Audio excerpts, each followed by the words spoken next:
Voici un des outils fondamentaux pour bâtir une stratégie de communication cohérente. Vous le savez, c'est mon dada. C'est en quelque sorte le GPS de votre communication. Grâce à lui, vous pourrez organiser l'ensemble de vos messages pour une position cohérente de votre marque ou de votre entreprise. Dans un premier temps, dressez la liste de tous les destinataires avec lesquels vous communiquez déjà et réfléchissez à ceux avec qui vous pourriez communiquer. Bien sûr, il y a vos clients, vos prospects, vos salariés. Et par exemple, parlez-vous à vos fournisseurs? À votre imprimante? Parce que le Wi-Fi, ça passe très bien. Merci Léonie. Avez-vous aussi par exemple des liens avec les pouvoirs publics? Par exemple, une communication intelligente pour partager votre mission d'entreprise avec vos fournisseurs peut vous apporter plus d'implication de leur part en les faisant adhérer à votre projet.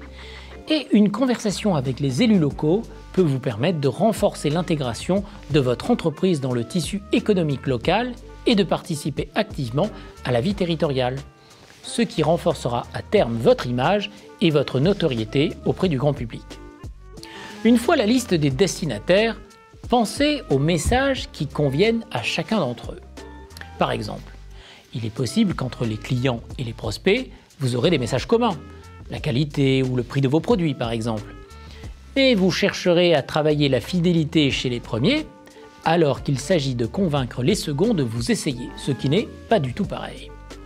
Ce sont ces petites nuances qui permettent de poser un système global et cohérent.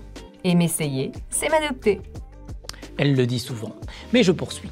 Pensez ensuite aux canaux et à la forme de ces messages. Par exemple, l'email pour les clients, sous forme d'une newsletter par exemple. Mais pour les prospects, évidemment, il faudra aller les chercher là où ils se trouvent.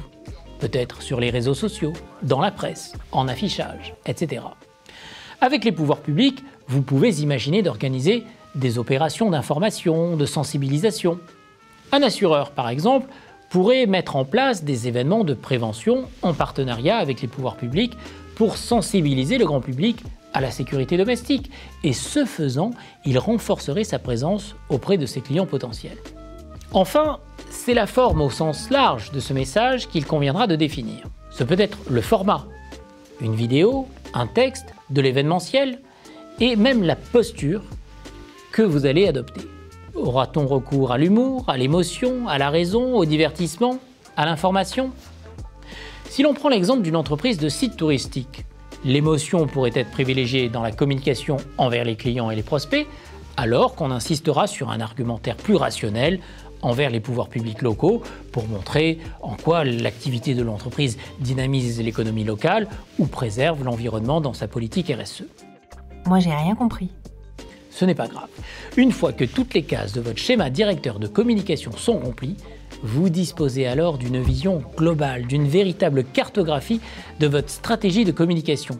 Et vous pouvez dès lors passer dans la phase de production de ces messages sans risquer de vous perdre ou de vous contredire.